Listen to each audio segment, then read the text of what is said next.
I would like to welcome and thank all the family and friends that made the trip out here to this beautiful location to celebrate this great event of Ryan and Alex's marriage. And so I need to go back to when I was asked if I wanted to do a toast. I said, sure. I go, how much time do I get? Of course, Alex goes, well, Dad, you get as much time as you want. And I said, okay. But then, shortly thereafter, pretty darn quick, that little smirk on her face, she goes, but I booked 30 minutes for all the toasts. So all I can tell you is that my toast will not last any longer than 30 minutes. All right, good deal. Shelly's like, hell, I don't have to do mine that way. So as I've been thinking about this the past couple of months, it's like, what do I want to talk about? I just want to share with you a few of my thoughts as being a father to two daughters, and I'll talk about Alex specifically. But when you're young and you have your children, and you have girls, some of the first thoughts that came into my head was, this very day. At some point in time, I'm going to have to give her away. And so that's okay. I'm young, I'm stupid, I don't know anything, haven't experienced life to any degree. But then you take them home, and you start to raise them, right? Your whole perspective changes after you spend decades raising them. And it does, it changes. So from the first time you take them home, you want to protect them, keep them safe, provide them a good environment, make sure they're happy. Then they start walking, or crawling first, I'm sorry. We weren't that advanced. Walking, and then running. And then, when they hit that running age, as soon as they see you, they run to you, and they have that trust and that love in their eyes, and, that's the most precious thing you can ever have. Before you know it, it's kindergarten, first day at school. And it's like, oh my God, I got to take my kid to school, and these people I don't know is going to try to educate them. And so you drop them off, make sure they're okay. You get home that day, and you're like, well, how did that day go? Well, she's pretty excited. Well, my day was great. I have a new boyfriend. His name is Jordan Freddy. So she's really excited about this. I'm like, oh my God, you got to be kidding me. I thought I had at least another 8 to 10 years before I had to deal with this whole girlfriend-boyfriend thing. But, she'd nipped that in the bud pretty darn quick. And then if you're fortunate enough, they take an interest in stuff that you enjoy. So I was very lucky to be able to spend time with her and coach her in multiple sports throughout the years, and then able to watch her through high school. As they get older, as you know, you have to start teaching them how to drive. Well, that was a challenge. In fact, trying to drive the stick shift, we ended that lesson pretty quick. But then they get to drive to school. So the first time, she gets to drive to school by herself, so she gets up. She's pretty pumped. And I'm like, okay, do not take the dirt or gravel road to school. Oh, yeah, Dad. No problem. About a half hour later, I get a phone call. Dad, I'm in the ditch. I go, oh, really? And then she goes, you want to know where I'm at? And I go, I know exactly where you're at. So go tow her out. The car's fine. That's fine. But there's more to that story, and she can tell you that later if you have any desire to do so. Once you get to that, they get to high school. We all know how that is when we have kids in high school. The proms, other stuff. And graduation day comes, and it's like, oh my God, okay, I have a child that's graduating from high school. You're all happy, and you go through all those events, and so it's another phase in life. Then they move out and go to college. So they're plugging along, and college years are pretty good, and I have to tell you, what I do miss since college is the late night drunk dialing phone calls asking me how I am versus when I should be asking her how she's doing.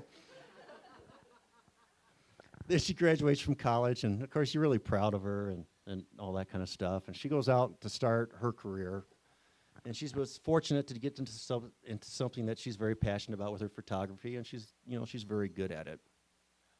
And then one day, you get this phone call.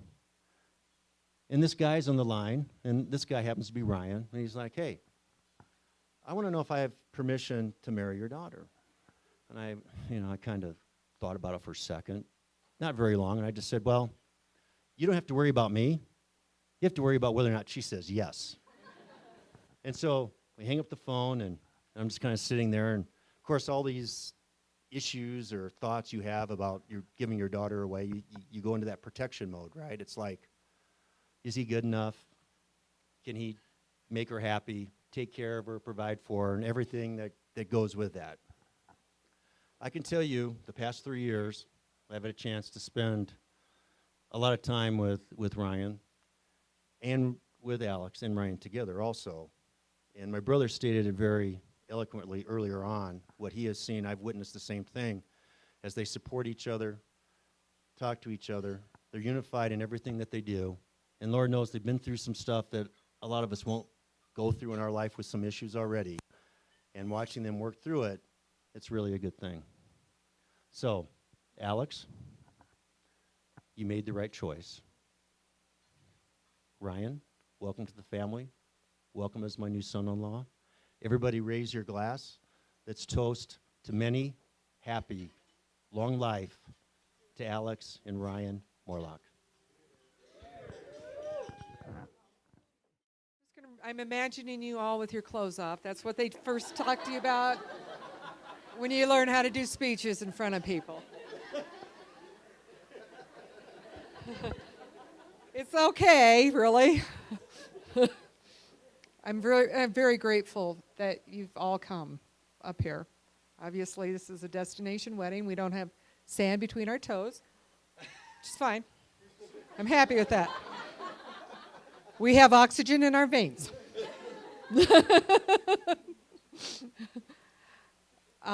Thank you. I know this was quite a chore and quite an excursion for you to come, but important. Thank you. Oh, shoot. You're okay. Who do you want to go next? Let me finish. Oh, you have more? Oh, my God. Thank you for cooling me down. Thank you, babe. Oh, Ryan has brought us a lot of entertainment over the years. Some of you know some of the stories, and there have been times when I've told some of you, please don't tell me anymore. Too much information, thank you. But I still loved him. I still loved you that told me those stories. Thank you. Fun in the bleachers, fun with family, fun with friends. It kind of felt like developing a bigger family with his life, and that was fun. And then along came Allie.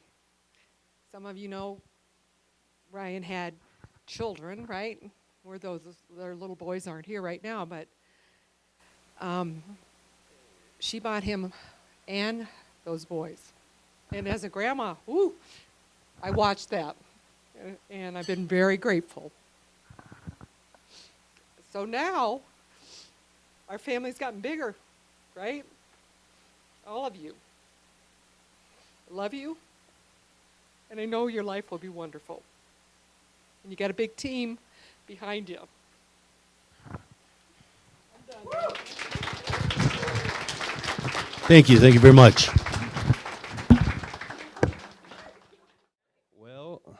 Well. Okay. I got it, I think, now. Like Shelly said, there's a lot of entertaining times with this guy. And it was a pleasure to learn about him all over the phone when I was at home.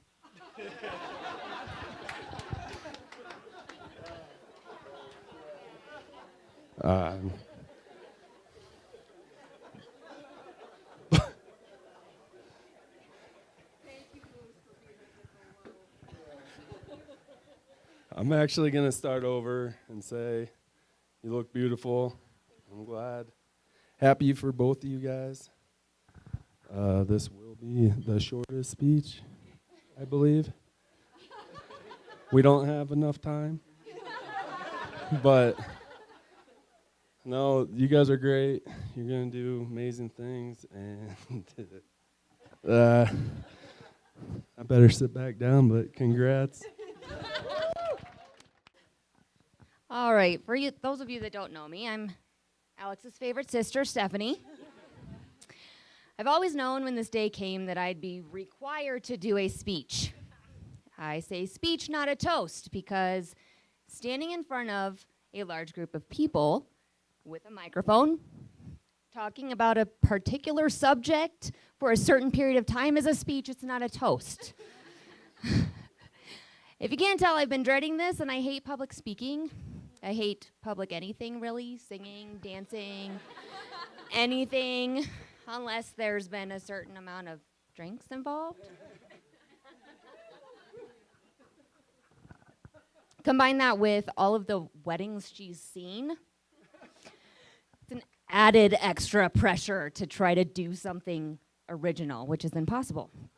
But I'm sucking it up and giving the bride, my sister, what she wants, because the bride is supposed to get everything she wants on her day, right? Everything except a reception that goes to 11.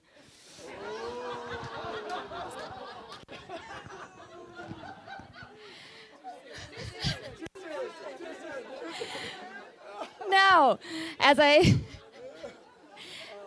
sat down to write this speech/toast, I thought to myself, holy crap, my sister's really getting married, and I really have to do this speech in 2 hours.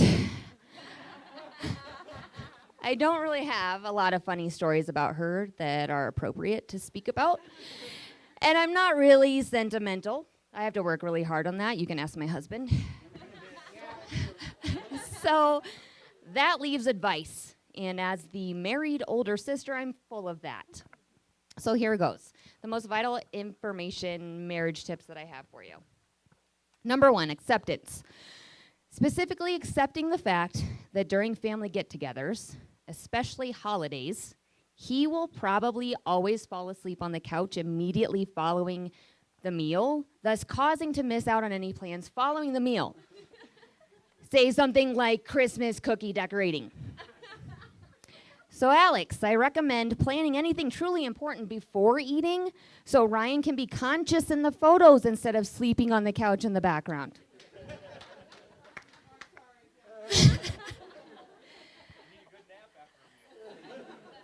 Number 2, unconditional love. The ability to still look at someone with total desire and love after you've cleaned the largest, stinkiest, most revolting clump of hair out of the shower drain while gagging so loudly that the neighbors probably heard you. That's true love, Ryan.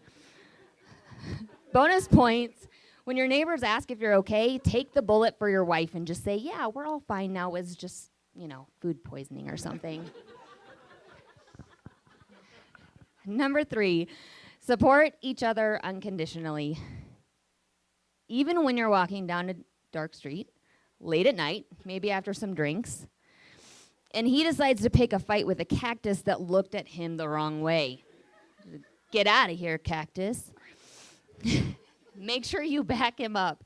Do you remember this, Ryan? I do not recall this one. Always got to have his back, Alex.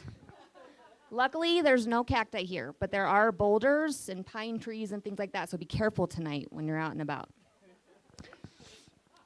Finally, pride. And I'm talking pride in your spouse. Show that pride to your spouse. It's especially important to be proud of their possibly terrible karaoke performances, particularly in public. So Ryan, yes, be in the first row cheering, saying, that's my wife. Plus, bonus points there, get up there and be the backup singer. So it's shoop, shoop-a-doop, shoop-a-doop. It's really easy. Given what I know about you guys, if you can lock in those tips, you're golden for the rest of your marriage. For the next year or so, people will be quick with their advice. Take it in, but do it with a grain of salt. No one has the exact same marriage as anyone else. You two know each other, you know yourselves, and you know your relationship better than anybody else. So trust that, trust each other. Sometimes you gotta follow your gut. And when all else fails, call me for advice, because I obviously know some stuff. In all seriousness, though, I know we're over 1,000 miles apart now. Damn it. And I missed you so much. But I will always be here for you, both of you. Call, text, email, even a quick #Allegiant flight if you need to. And I'll be there for you. Remember this quote: a good marriage is each for the other and two against the world. Enjoy your adventure together. I love you guys. The speech is over, and now we toast to Alex and Ryan. Hi, everybody. I think I know most of the people here, but if anyone doesn't know me, I am Bob Scharf. I am one of the bride's very best friends. We are actually celebrating our 20-year friendiversary next year. And I actually just recently moved to San Diego from Iowa, so I'm not home anymore. And it's funny because I try to describe my relationship with Alex, and it's near impossible because we've just been through so much, and we've seen so much of each other, and been through very, very weird, awkward moments, and it's just, you can't be closer with someone. And so to be here at your wedding, we made it. Even though it was a short engagement, it felt like a goddamn lifetime. But for those of you that do know me, there's actually a fun fact that some of you might not know, even if you know me for a while, and that's that I actually used to have quite the thing for Alex Wheeland here. Yeah, believe it or not, I remember it well. It was 5th grade. She had just moved to Solon, and she was the new, beautiful girl that just got into class. I mean, everyone wanted to date her, and I thought to myself, God, I want to be her boyfriend. I want to hold hands with her, and we'll be happy ever after. You know, because all we do is hold hands in 5th grade. It's very exciting. And during that time, we were actually doing a pioneer unit in 5th grade. It was super exciting. You basically got to make up a family, and then you write your family down. So in my case, I had a wife and some kids, and you put it on your desk so everyone else could see it. And then all the other students could walk by and look at your family, and it's fantastic. So I thought to myself, oh, I got a plan. I said, my wife will be Alexandria. And she'll walk by and she'll see it. And she'll be so flattered that I will win her heart and we will spend eternity together. That's not how it happened. So I did it. You know, Alexandra's my wife. I wrote it on my little card and I put it on my desk. And she walked by and she looks at it. And she looks at me right in the eye. And she says, "What is that?" In that tone. So I immediately panic. And I go, I just think it's a really pretty name. She never broke eye contact with me, never once. And she looked at me, she goes, "Change it."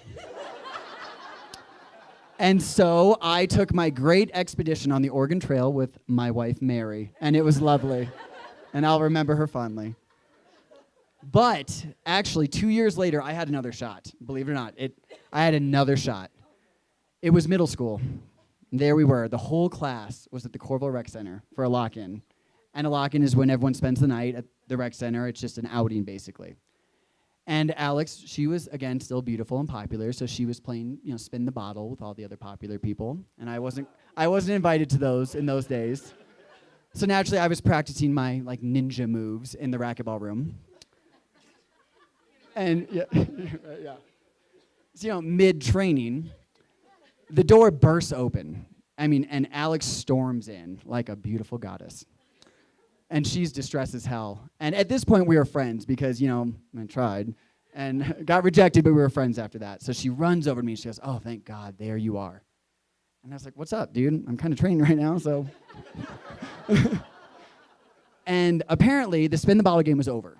And the last person that she had kissed was someone that she didn't want to kiss, and she was embarrassed about it. So her logic stated that she should kiss someone else, so the last person she kissed wasn't that person. And guess who that person was? So she came to me and she goes, "Bob, I just kissed so-and-so, and I really don't want it to be my last kiss, so will you just please kiss me real fast?" Oh yeah. I thought to myself, oh, this is it. This is it right here. So I go, "Yeah, yes, of course I will, Alex. I'll do whatever I can to help." And I've never kissed anyone before at this point, so thankfully I was limber from the ninja training. And so she steps closer, and she looks into my eyes, and I look into her eyes.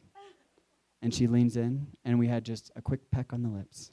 And it was earth-shattering, I kid you not. Like, it was a life-changing kiss. Because at that point, I mean, I just, I knew beyond a shadow of a doubt at that point on that kiss that I was a homosexual. So thank you. Thank you for helping me figure that out. That's great.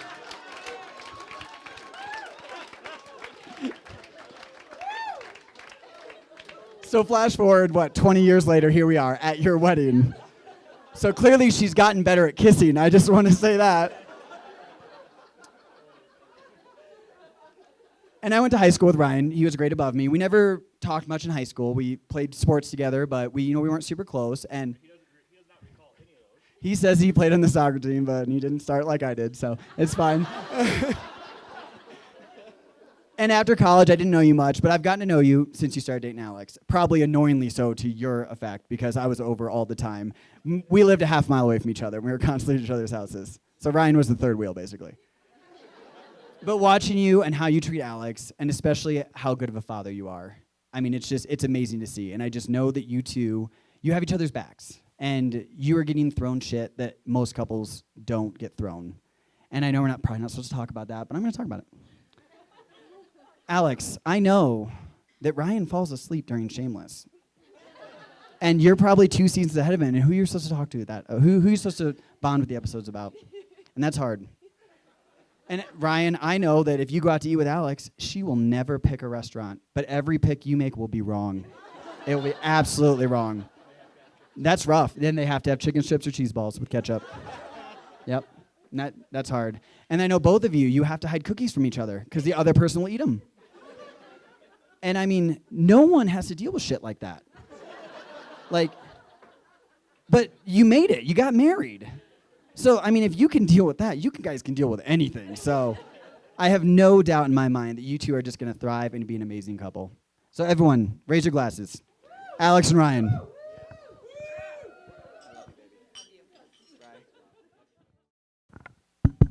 Hello, Colorado! How's everybody doing tonight? Good. Ryan doesn't want to speak. Weird, and I do. Weird. So I'll get this party started. To say that planning a destination wedding, which I hate to call it that because it's Colorado, whatever, is frustrating and stressful is a very big understatement. This has been very stressful, and I can't even imagine this day happening and being successful if it weren't for the help of almost everybody in this room. We have had people setting up here. I mean, it took, we thought, a couple hours, and not quite. It took about half of the day yesterday, if not more. We even did adjustments more today. We've had people fly, people help us get here, people help us, whatever we need, that just said, what do you need, we'll do it. You guys don't worry about it. We've had people help with hair and makeup. We've had people obviously marry us. So we are very grateful and appreciative for everybody that is here. I can't imagine even just one of you not being here. It wouldn't feel right. I know that there's some people that couldn't make it since it's a destination wedding. But that's all right. They're just going to have to miss out. We really want to celebrate tonight with everybody. It's been very stressful lately, and we could really use just a night of drinking and dancing. I guess I can let Ryan speak if he wants, but I just want to say thank you for welcoming me to the family. I like the Morelock side. I mean, I guess I'll stick around. And I am dropping my middle name and still staying a Wheeland, so don't worry, guys. All right. Follow that.